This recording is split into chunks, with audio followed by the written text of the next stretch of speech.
What we are very proud of now, the young generation, like Prime Minister Trudeau, that we penetrate the cabinets. I also want to reiterate how deeply sorry Canada is for the situation this put President Zelensky and the Ukrainian delegation in.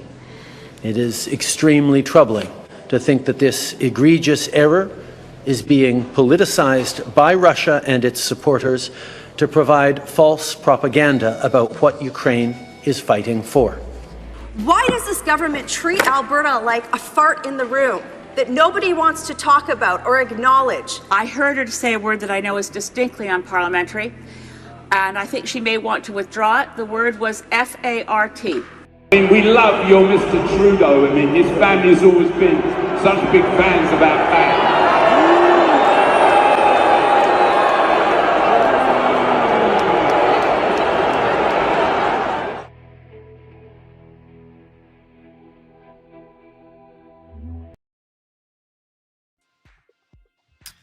Hello, everybody. Snow Himbo, and yeah, we're gonna get right fucking to it. God damn, we have a lot. We got a lot to cover. Especially considering I am doing this as I'm keeping my eyes peeled because there's an impending like Liberal Party meltdown going on up here in Canada where Chrystia Freeland, the finance minister, has resigned. Everybody's kind of keeping their eyes peeled on whether or not Justin Trudeau is going to resign. Holy shit. The leader of the NDP, Jagmeet Singh, is calling on Prime Minister Trudeau to resign. There's a lot of updates in real time. I think we're good for the moment. I'm not seeing anything too crazy as of this second. Anyway, hope everybody's having a good December. Happy holidays. I hope you guys are taking it easy. Not working yourselves too hard. After all, December's that one month of the year where you kind of just like you're just winging it, you know? Kind of like, well, it's the holidays. It's a brief reprieve from the horrors of persistent wage slavery, I suppose. So that is hopefully a brief reprieve for everybody here. But we will be much love, Snow. Sorry about your doppelganger. Oh yeah, that's right. I have an impersonator, y'all.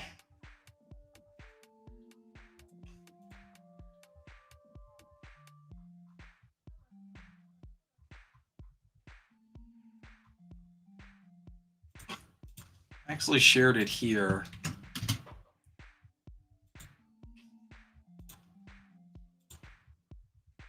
But yeah.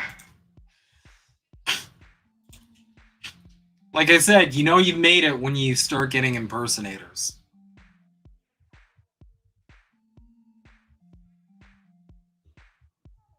I don't know what the point is to doing this. 0 followers, 0 following. They haven't made any posts. They haven't really replied to anything, so I'm not sure. However, I'm going to get straight into the meat and potatoes of today. So,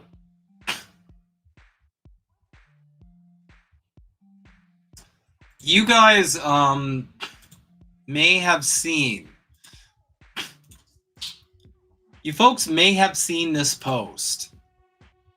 You guys may have seen this post. It originated kind of from the National Post, but it got some pretty broad coverage. Montreal man, 39, dies from aneurysm after giving up on 6-hour wait at the ER.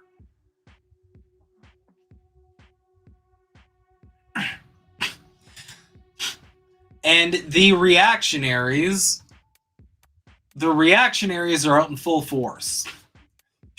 And as we can observe, Canada is very much on the brink of a serious swing to the right, thanks in no small part to Trudeau's Liberal government not delivering for Canadians, not speaking to their material conditions, as is the case with all neoliberal capitalist governance, really.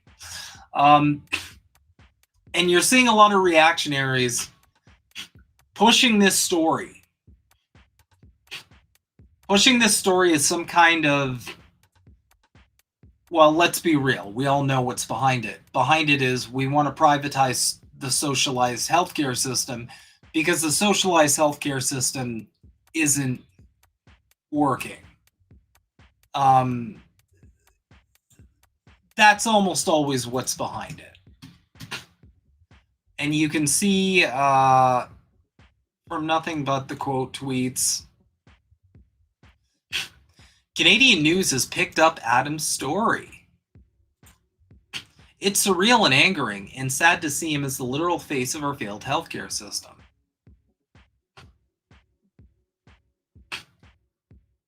Universal healthcare, see? First of all, he was a Zionist, so I don't even care. Second of all, that's not what happened. We'll get into that because that isn't what happened.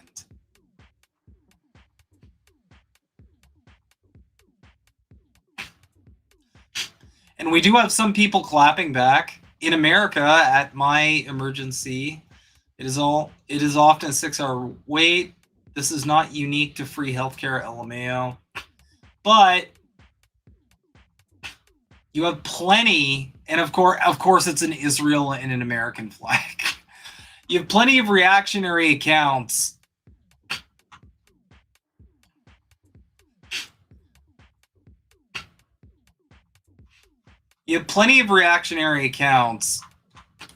that are pushing, this is the level of care they want us to have in the US. You have plenty of reactionary accounts across the board, whether it's American reactionary accounts or Canadian reactionary accounts. They're trying to promote Canada as some kind of failed healthcare system. And there's two angles they're trying to do.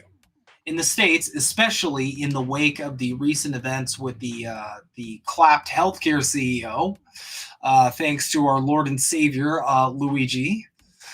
They're trying to demonize socialized medicine because the CEO's assassination has created a massive discourse over the failure of the American healthcare system.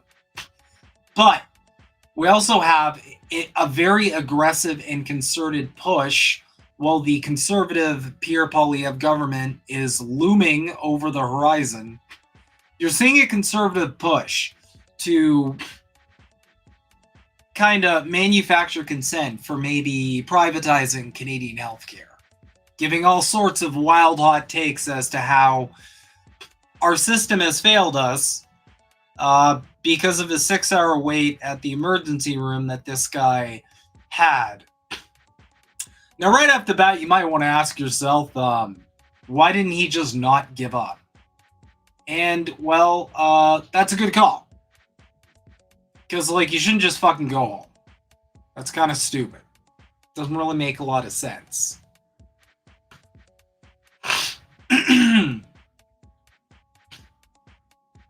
At all.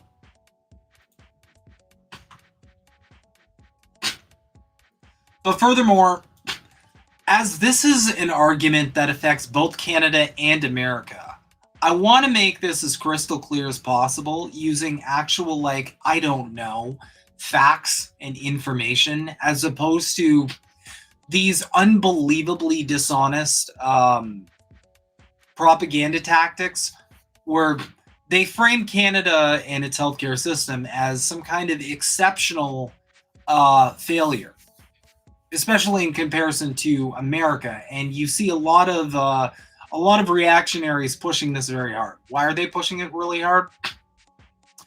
Well, because they A, want to keep the American healthcare system as for-profit, and B, they want to privatize it up here. But the reality is, despite how sensationalized this story became very quickly on social media, we're going to come back to reality here. And for reference, you can just Google this comparison of healthcare systems in Canada and the United States. They got receipts for everything. I'm just going to go to the relevant little bits here. As reported by the Health Council of Canada, a 2010 Commonwealth survey found that 39% of Canadians waited 2 hours or more in the emergency room versus 31% in the US. 43% waited 4 weeks or more to see a specialist versus 10% in the US. The same survey states that 37% of Canadians say it is difficult to access care after hours, evening, weekends, or holidays without going to the emergency department, compared to 34% of Americans. Furthermore, 47% of Americans and 47% of Canadians and 50% of Americans who visited emergency departments over the past 2 years feel like they could have been treated at their normal place of care if they were able to get an appointment. So what does this mean? Essentially what it means is the wait times are pretty friggin' similar. And there's a lot of evidence to support this.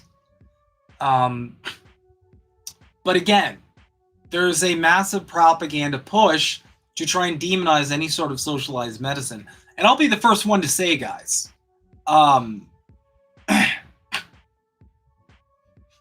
the first one to say that there are problems, like there are things we can improve with Canada's healthcare system. Absolutely. I'm not one of these people sitting there saying it's perfect. You're not going to see me give that take.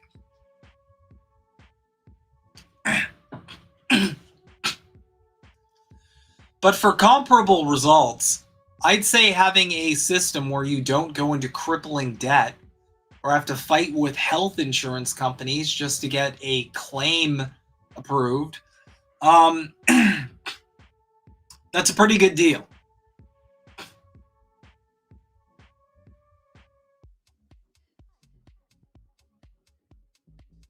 And furthermore, I'd just like to point out as well,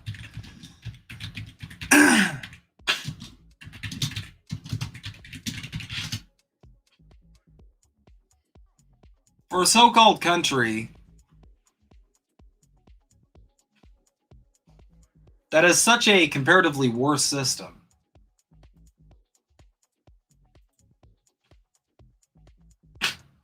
Canada is 20th in life expectancy at 82.63 years.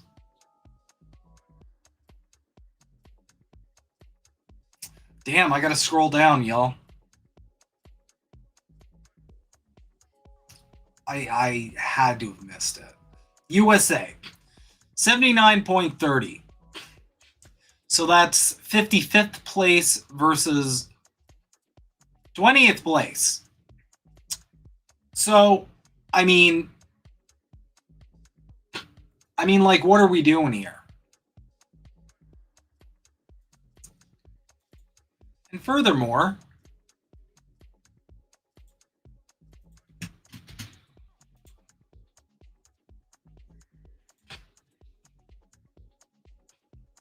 I've had actual people, Americans, weigh in on this. Friend of the show, Comrade Leah, I had to wait 3 months to even see a doctor, and people I know who have undergone cancer treatments had to wait or travel halfway across the country to not wait as long. It's a bullshit argument altogether. And furthermore, even I myself, I have plenty of friends in America. I have family members who live in America.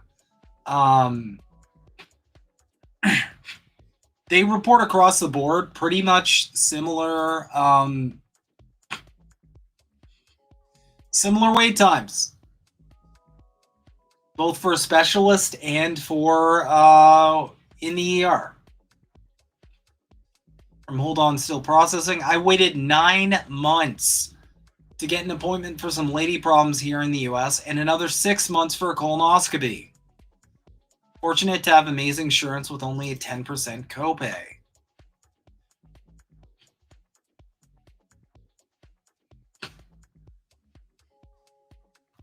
So, as you can see, there's really not too much of a difference here. But again, you would never know that.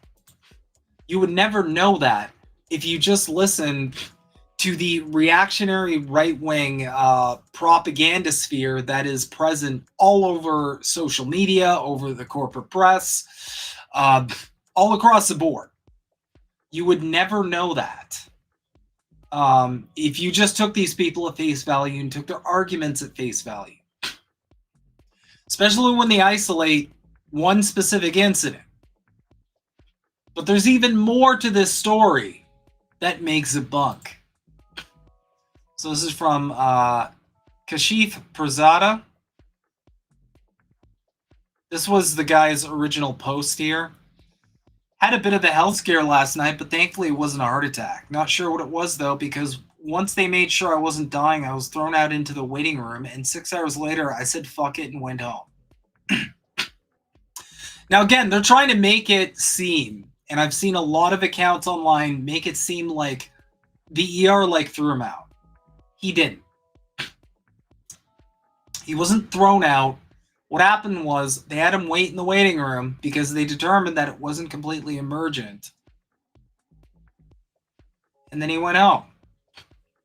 Canadian healthcare, folks, best in the world. Well, I mean, given that you don't have to pay tens to hundreds of thousands of dollars to access, basic fucking medical care, I'd say it's pretty good. There are better systems out there. I think the NHS is better. I think a lot of the Nordic countries' models are better. I think in a lot of areas, China's is getting up there too. Of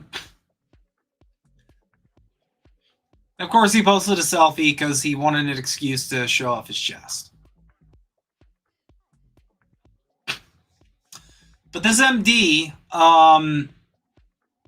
kind of breaks this down and kind of dispels the incredibly dishonest framing around this unfortunate event. There's a lot of bluster about the inadequacies of the Canadian health system about this unfortunate man who died of an aortic dissection. The truth is, this is one of the hardest things to diagnose in the ER and is something that is easily missed. I'll tell you why. Chest pain is probably the most common complaint that we see in the emergency department. Abdominal pain is the second most common complaint. We take it very seriously, and every patient usually gets an ECG, blood work including troponin levels. This measures levels of heart muscle protein that leaks into the blood if there's heart damage, sign of a heart attack. Chest x-ray to look for any chest abnormalities, pneumonia, pneumothorax, etc. We also monitor repeat ECGs and the troponin levels to establish that things are improving. If all of these tests are negative, the chest pain is resolved, the patient's story is not too concerning, and there's no serious physical findings, we will usually discharge with a rapid follow-up to see a cardiologist for additional testing, usually within days.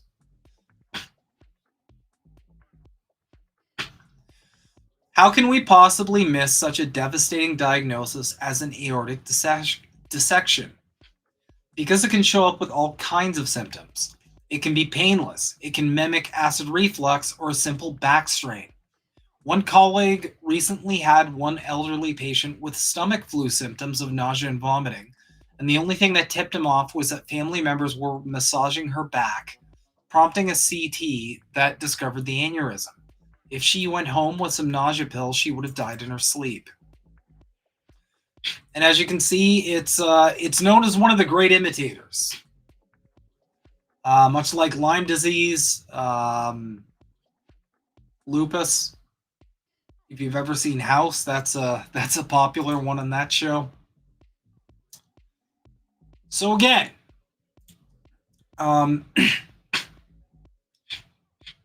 This isn't an easy diagnosis to make. It is often missed. There's no consistent blood test or physical exam finding that will discover a dissection. There are classic things we look for, like chest pains with neurological symptoms, numbness or weakness in a limb, or chest pain and abdominal pain at the same time, or the textbook tearing pain that radiates to your back. Patients with a history of Marfan's or other connective tissue disease are at high risk, as are people with bicuspid aortic valves. SARS-2, COVID, is known to cause endothelial inflammation and is a likely risk factor, and I've seen a case that developed during the acute phase of the infection. The gods need to smile on you to catch some cases. Those I caught looked like death, and it was obvious something was happening even when the usual tests were normal. But that's not always the case. Colleagues have picked it up because they were sweating too much, or the heart rate was a little high, or I just had a feeling something was off.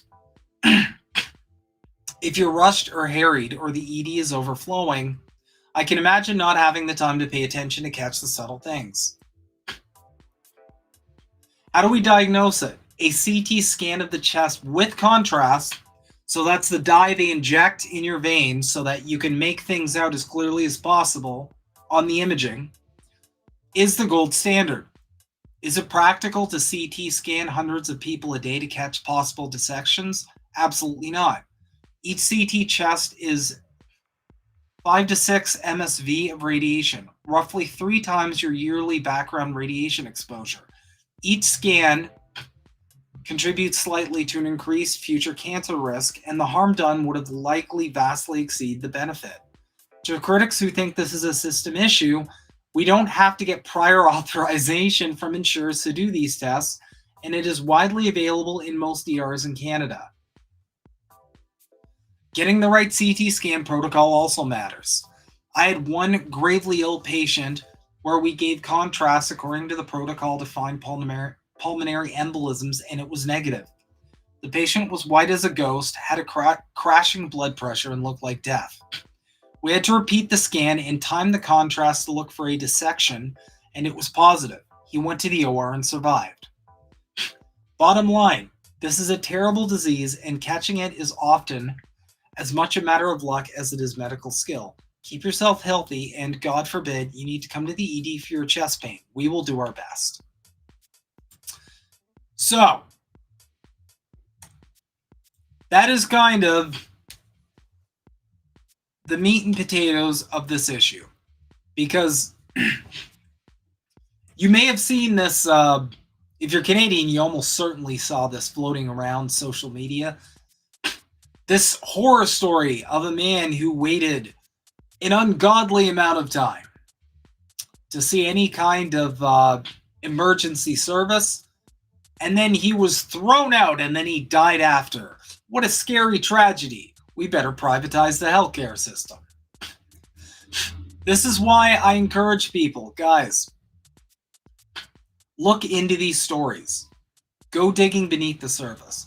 And if it's something like Twitter, usually something so much as like a quote tweet or like a highly liked comment under the propaganda post is usually a good indicator that you at least have to maybe look a little further than just taking these things at face value. Because there is nothing that would make conservatives happier. Nothing on this planet. There is nothing that would make Canadian conservatives happier than turning Canada into America 2.0. Why do you think they're all dancing and hollering and cheering for the idea that Canada get annexed? And God Daddy Trump swoop in and rescue Canada from the terrible Trudeau government. Now I'll agree that the Trudeau government is indeed terrible. I'll be the first one to say that. I've been criticizing Trudeau's government for years. The only difference is it's from the left, because I don't think neoliberal capitalism is ever going to speak to the material conditions of the working class, and neither should you. But I digress. My main point here is My main point here is simple.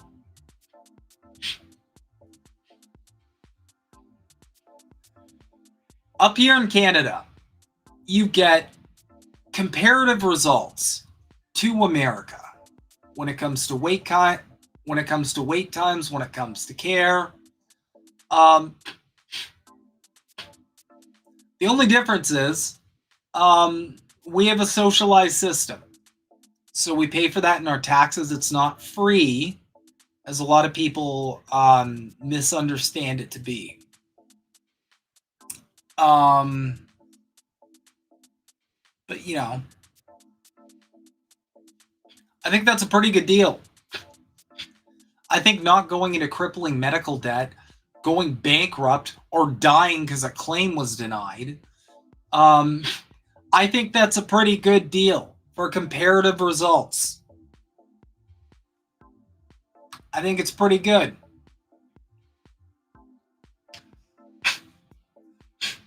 Also, not for nothing, but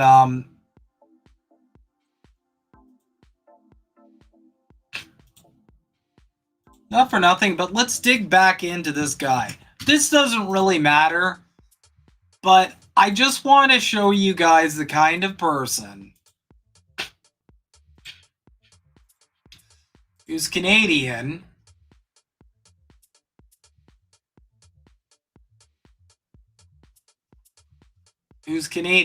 and oh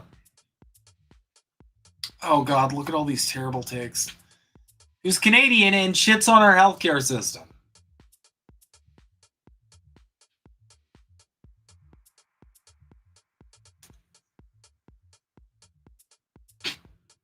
Look at this shit.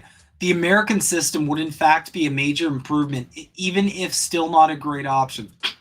They're literally trying to push the dog shit American healthcare system up here. They're trying to push it.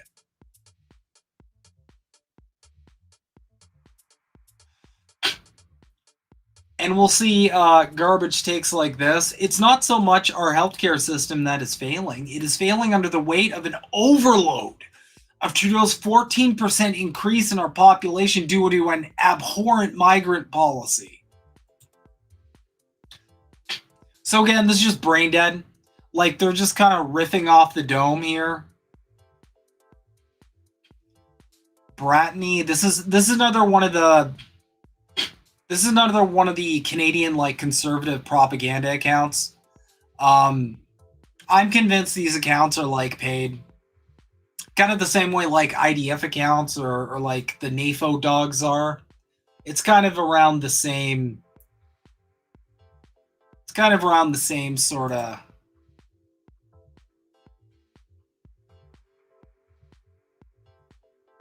shtick. Brandon Bedford. I lived in Canada for the first 30 years of my life. Moved to Korea, got a full health checkup, and they found a tumor, asymptomatic, surgery this week. It scares me to wonder if it would have ever been found in Canada. It would have. But again, look at all this. It's all the same NPC talking points. Immigration. I mean, like, holy shit, these people aren't even trying. They're just recycling reactionary American propaganda and just, like, passing it off up here. Sure, capitalism isn't the problem. It's immigrants. Blame immigrants for all of your problems.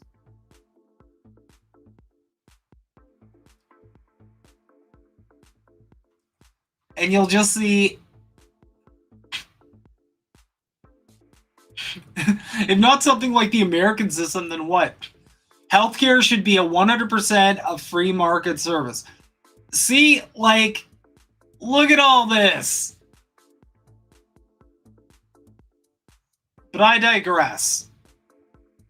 I wanted to show you guys just the kind of dude this guy was.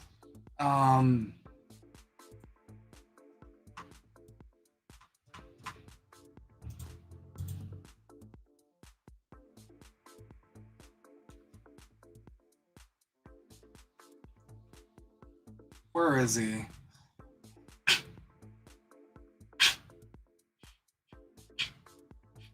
Nothing to see here, guys. Just like an account with barely any followers, a Canadian flag, but like a MAGA hat.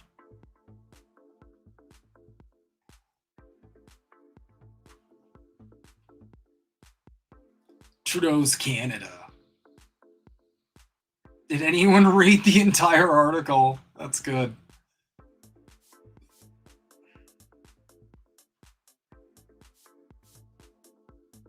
Common Canadian out. It's just endless accounts pushing this. We really need to privatize Canadian healthcare. And if you don't actually look this shit up,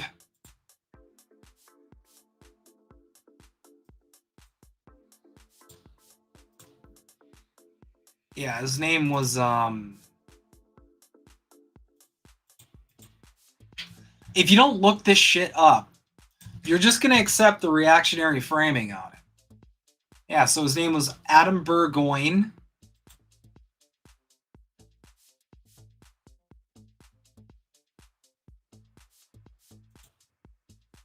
So this is his post. And I just want to show you guys what kind of dude this is.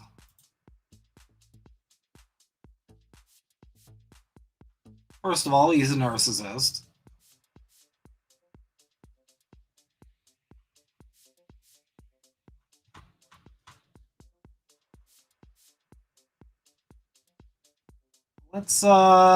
Let's dig a little deeper here.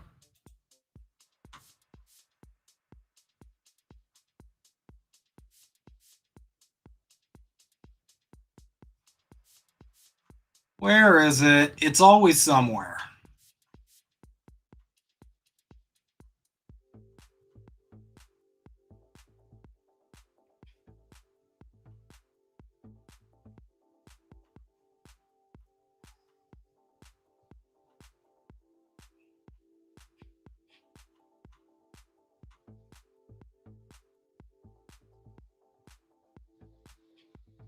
Come on, where is it?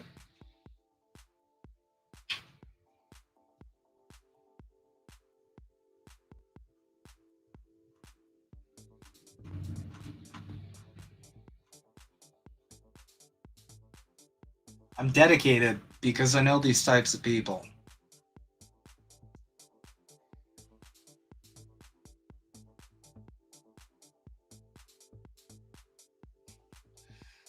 Oh god, he's one of those people that just recycles like the same memes. And oh my god, the amount of like this is an unreasonable amount of selfies. Holy shit. Figget Industries? What does that mean? Okay, so there's a lot of transphobia, which is like, come on, dude, aren't you punching sideways?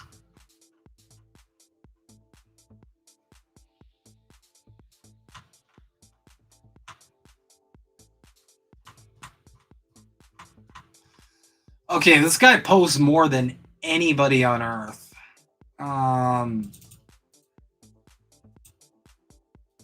Let's do this.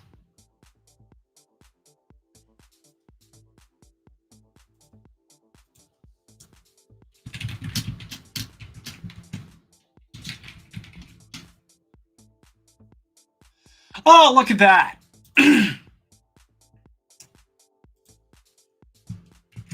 Here we go.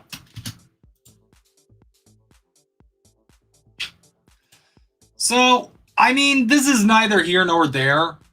I'm not going to say, like, this is why I'm, like, you know.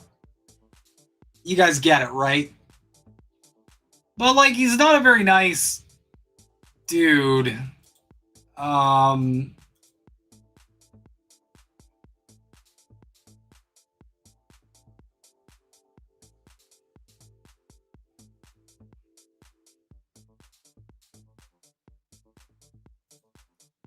So, kind of a piece of shit. Probably shouldn't have thrown a tantrum and left the ER That was probably an L on his part.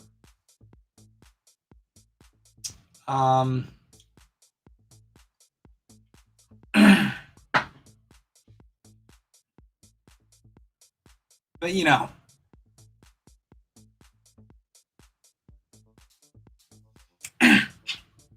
anyway, we're going to move on.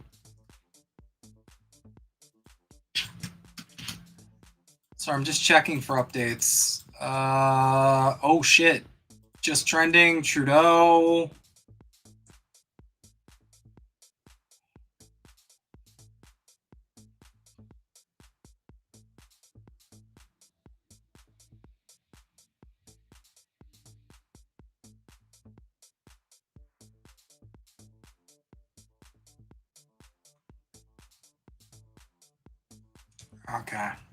Okay.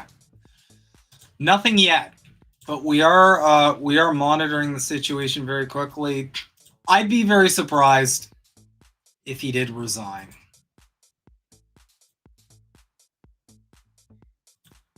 But this is from Chrystia Freeland. You're gonna have to zoom way the fuck. Oh my god. Okay, we're switching to an article. But basically, she has resigned.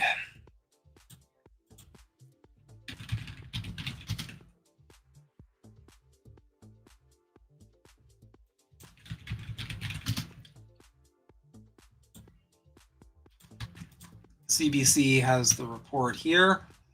Trudeau faces frustrated MPs after Chrystia Freeland's shock resignation. Freeland's abrupt departure prompts a political crisis for Trudeau. The latest. At caucus meetings, some Liberal MPs tell PM he has to step down after Chrystia Freeland's shock resignation. Trudeau says he will take time to reflect on caucus concerns, sources say. And again, just because I have studied psychology, this is like, I have two thoughts. The first one being, this is obviously like the last thing a narcissist is ever going to do, willingly relinquish like any kind of control or power. He'd rather tank his party completely and take a massive L to the reactionaries. And I don't think it's by chance that the whole Western world seems to kind of just be shuffling towards, you know, reactionary governance. It's kind of in a concerted effort. Trump wins, and now the liberals are falling apart, much like the Democrats fell apart, and conservatives are looking to sweep across the board. I don't think any of this is by accident, but that's my beautiful tinfoil brain here we're talking about. So,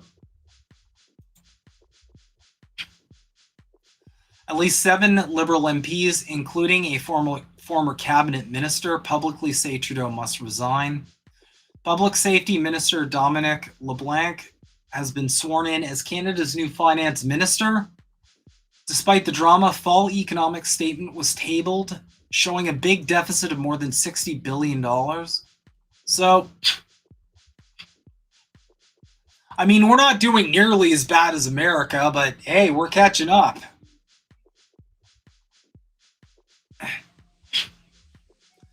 These are the important bits. Freeland says the Prime Minister told her Friday he no longer wanted her to serve as finance minister. And rather than accept a job change, she resigned as of today. In a letter to Trudeau announcing her resignation, Freeland denounced Trudeau's costly political gimmicks, which, of course, they are costly political gimmicks. Conservative leader Pierre Poilievre says Trudeau must call an election right away. Well, of course, because he's trying to call an election every 5 goddamn minutes. Because the dude can't wait to get in, gutter social safety nets, and just repeat axe to tax over and over again. Also, NDP leader Jagmeet Singh says Trudeau must resign. Ooh, this is breaking. NDP House Leader Peter Julian tells CBC News the party will vote non-confidence in the Liberal government if Trudeau stays on into the new year. And we're going to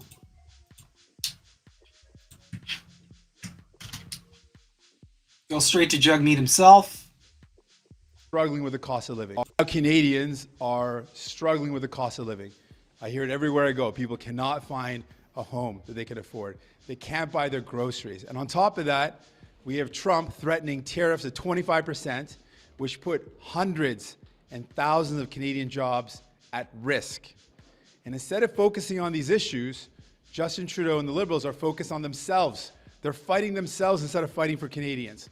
And for that reason, today I'm calling on Justin Trudeau to resign. He has to go. Canadians are struggling with the cost of living. I hear it everywhere. So there you got it. So there's a bit of a Liberal meltdown as of this moment in the Canadian government. And like I said, I don't think this is accidental. I think instead of addressing the material conditions of the working class, I think the West in general has opted for a reactionary framing. And because the propaganda network, and I mean shit, just go look at social media. You've got Pierre Poilievre bot accounts everywhere. I see these every day now, just filling up my For You feed.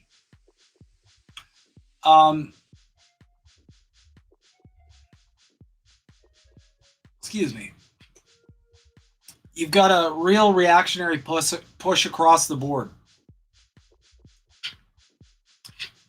And I think, again, this would be a great opportunity for the NDP to tack to the left and start offering bolder, populist, progressive policies. But they're not going to do that because the reality is Canada's NDP is almost as out of touch as the Liberals are. I'm sorry, they are. I think Jugmeat should step down too. I think Canada needs a direction that is not just going back to Stone Age conservative politics. I think that's going to bury us. Because let me be the first one to tell you, folks. Okay, Pierre Poilievre is going to be great for upper class people. He's going to be great for capitalists. He's going to be great for corporations. He's going to be terrible for you. He is going to be dog shit for you because conservatives, there's no other way to say this, they look down on poor people. Liberals do too. But the difference is liberals at least have the sneakiness to put on a mask that the conservatives feel proud enough just leaving off entirely. That's the only difference between liberals and conservatives. One of them stabs you in the stomach, the other one stabs you in the back.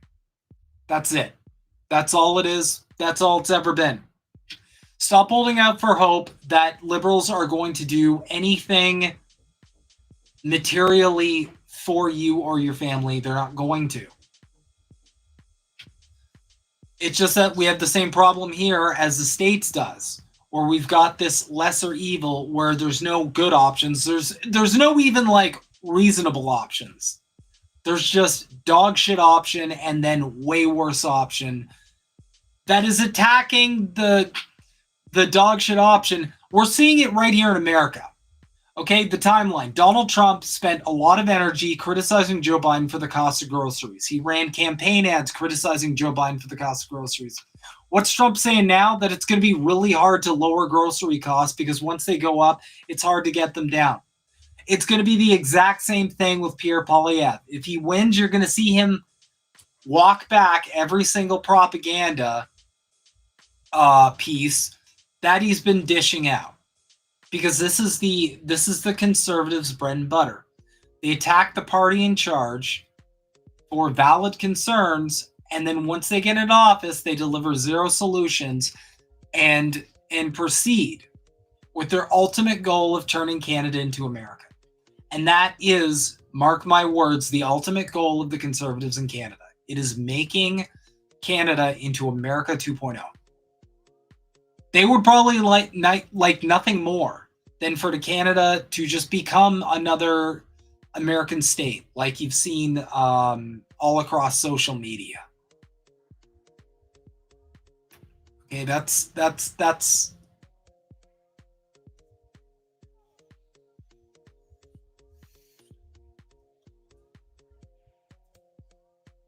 Trump sure did say that. Hey, a cookies. Yeah, he did. And that's the go-to. That's my point. That's always going to be the go-to when it comes to reactionary politics. Like, and it's so easy too. I should run as a Marxist and just use, I should run as like a Marxist under a like fucking commie party in Canada and just use the same tactics conservative use because they work. You just go, okay, let's see. What are some like no duh problems that I can point out? Okay, the cost of living sucks. Prices across the board have gone up. Wages aren't rising to meet, the price of rent, the price of housing, the price of food, the price of common goods. Let's see. Housing costs are through the roof. Any number of problems. The amount of foreign aid we're giving to conflicts that Canada should not be a part of to begin with. I could just point all those out.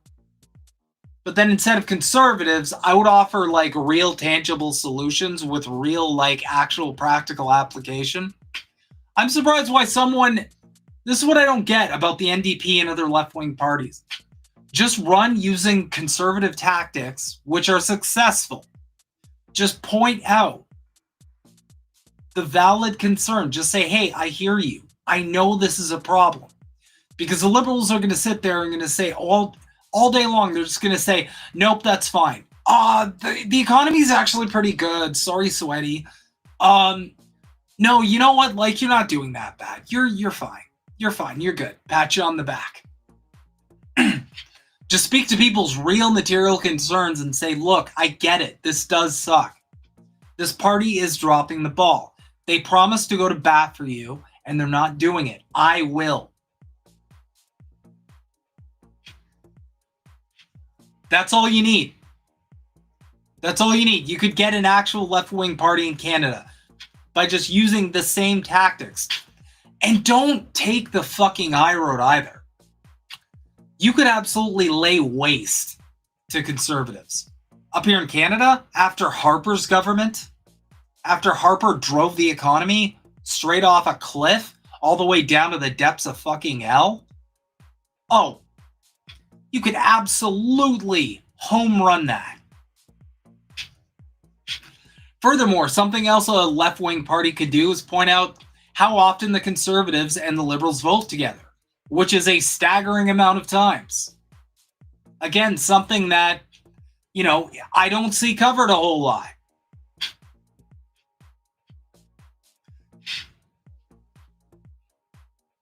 This would also be a really good opportunity for the NDP to be like, hey, these conservatives and these liberals, they pretend like they're oil and water, like they're night and day, but they're actually really similar.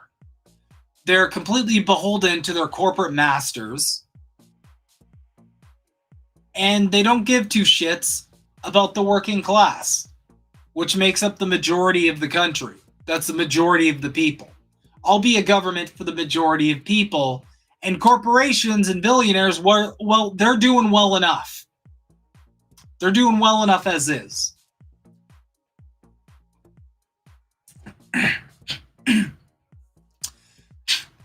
But unfortunately, our parties up here are largely ineffective. And the conservatives are always going, here's the problem with right-wing politics. Excuse me. And we covered this on a past issue. Conservatives will always create the illusion of being more successful because conservative politicians will always, always, always have more capital backing them. They'll always be backed by more money. You look and you see all these high quality, I mean, shit, let's give it a quick peep. Just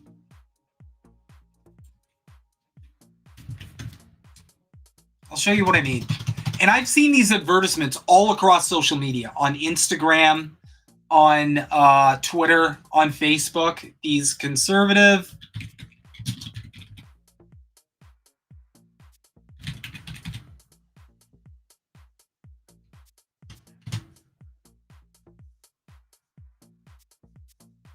God damn, where the fuck is he?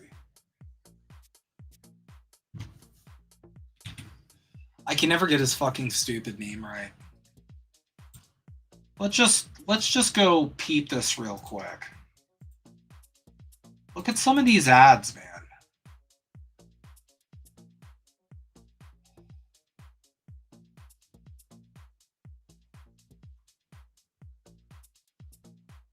Where's a good one?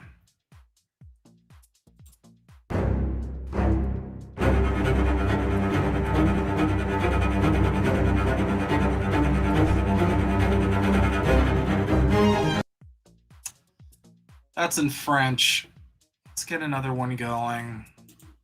This is going to be something that will, because we've been through the work.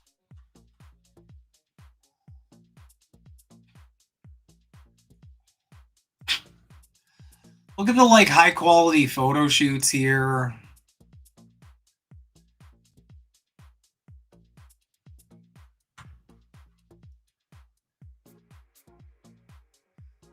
Let's try and find a YouTube one.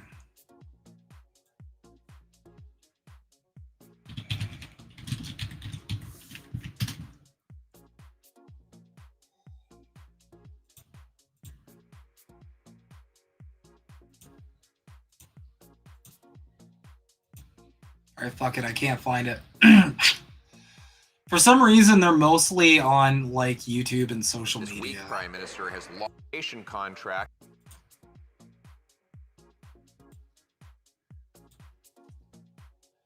But I mean, at the end of the day, as a rule, you'll see a lot more advertising on social media, on TV, on radio. Since Pierre rose to prominence, I feel like I'm just like being subjected to a continual like reactionary brainwashing campaign, because I see Pierre Poilievre everywhere. You know how often I see the fucking NDP? I'll see an occasional ad like once a week, if even. Just check to see if there's any movement here. God damn, everybody is buzzing on social media about this.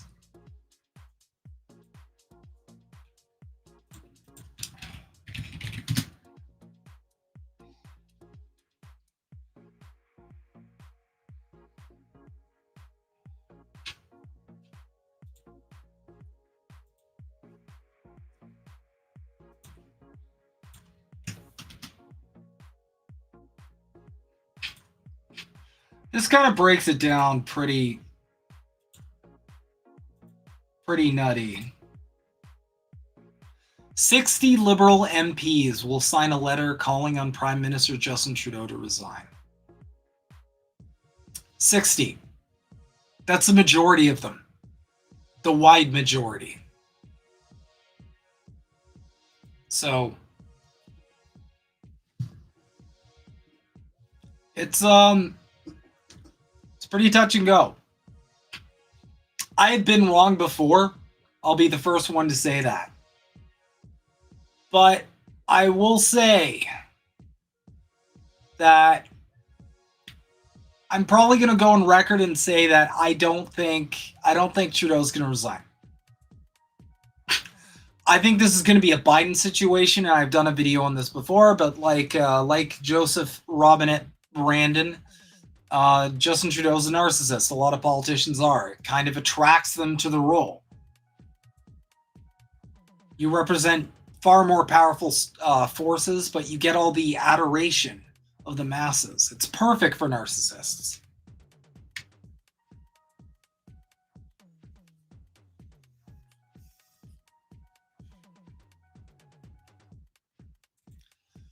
Hey, Natalie. I like how lefties like Jank visit a conservative talk show host set and are in awe of how much money goes into the set and stuff. And now we know why TYT is leaning right. Show me the money. Yeah. And that's because much like the role it does have in politics, whereas you'll usually find a lot more money backing it, similarity. There's so much more money grifting on the right, guys. Seriously, if I woke up tomorrow and was like, not just me, if INN woke up tomorrow and was like, okay, we're going to be right-wingers, we'd probably magically not be shadow banned anymore. That would probably just magically evaporate. And we'd probably all be making absolute fucking bank.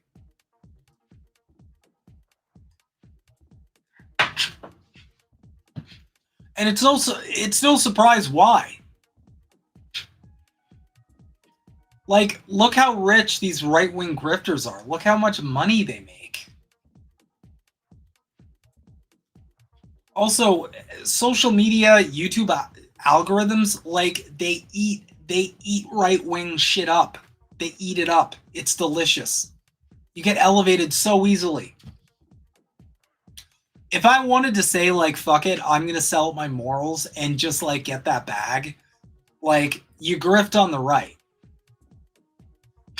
And to your point, Natalie, that's why you're seeing left-leaning outlets like TYT, kind of embrace the whole, like, right-wing sort of, why I left the left. That's why you see so many of these lefties leaving the left.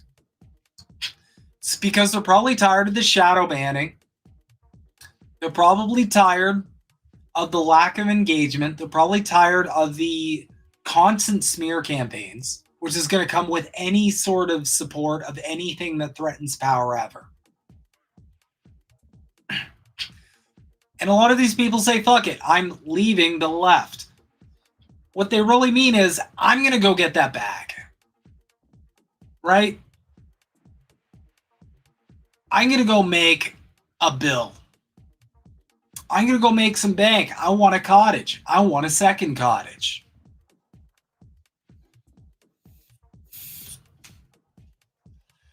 Exactly, Cookies. You'd be making so much money you could build your own skate park and wear beanies. Tim Pool's a great example. Look at the empire he's created. And Tim Pool doesn't even have, like, actual serious policies or, like, opinions on anything. He just does right-wing culture war shit every show. And it sells. Look how much money he makes. Look how much foreign money he made. This is bank. So in closing, that's I hope I was able to kind of break down, like, the climate up here in Canada. It kind of mimics the climate in America. You can expect this to get a lot worse, and there's going to be a weird contradiction, whereas the shit on top, the forces on top are going to push this right-wing slop super hard. But it's also coming simultaneously at a time that the masses are gaining class consciousness. So I feel like at some point we are absolutely going to see some kind of clash. We're already seeing it. We're already seeing it majorly with the issue with the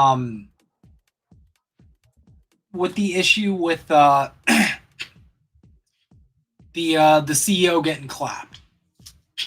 We're already seeing it with the backlash from these right-wing propagandist audiences saying, hey, no, what the hell? Like, I totally get why you did that. Healthcare's fucking awful. Like, this is terrible. And they all have a horror story about it.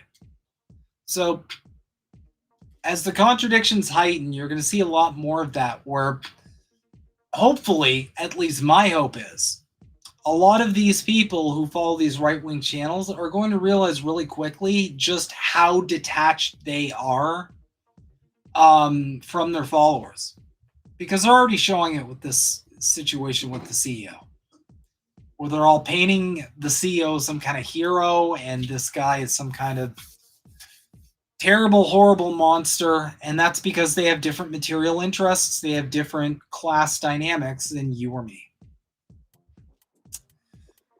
Anyway, that's it for tonight. That's all I really had. Hopefully Yeti Jesus will be back next week. Just wanted to give a quick update on the rapidly unfolding developments and break down some things about Canadian healthcare that I feel like I needed to say some shit on. But I will be back this Thursday with another crazy episode of Snow Himble Streams. Maybe we'll get some gaming done, but we will definitely have some interesting shit to talk about. So without further ado, I'm going to call it there, but keep questioning everything, everybody. And yeah, at the end of the day, hope everybody has a great week. Yeah, Dane. Luigi the Goat. Indeed, Luigi the Goat. I hope they don't find Mario. Anyway, everybody have a great night.